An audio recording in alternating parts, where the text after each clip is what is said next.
পুলিশের হাতে কামড় দিয়ে পালিয়েছেন আসামি। কুমিল্লার ধর্মপুর রেলগেট এলাকায় চেকপোস্টে আসামি ধরার অভিযান পরিচালনাকালে পুলিশের ওপর এ কামড়ের ঘটনা ঘটে।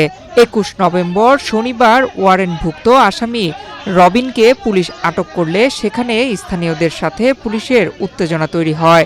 এ সময় দুর্বৃত্তরা পুলিশকে এবং পুলিশের গাড়ি লক্ষ্য করে ইটপাটকেল নিক্ষেপ শুরু করে। আসামি রবিন পুলিশ সদস্যের হাতে কামড় দিয়ে পালিয়ে যায়।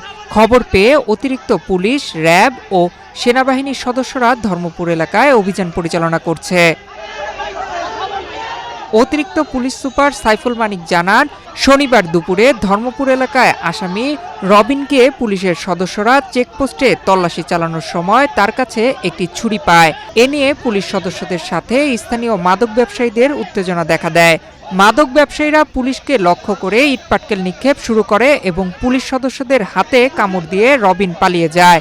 ঘটনার পর থেকেই ওই এলাকায় পুলিশ অভিযান চালাচ্ছে। ইটপাটকেল নিক্ষেপের কারণে পুলিশের একটি গাড়ি ক্ষতিগ্রস্ত হয়েছে। এছাড়াও আরও ৩ জন পুলিশ সদস্য আহত হয়েছে বলে জানা গেছে।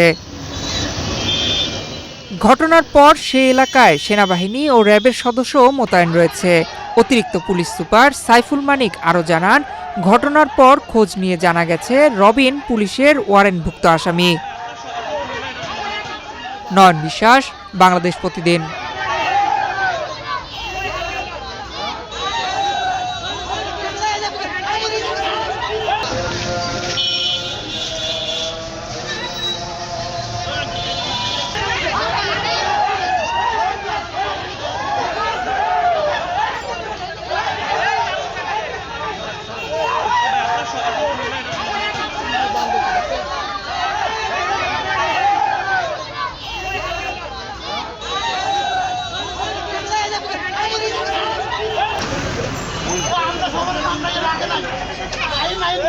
আমরা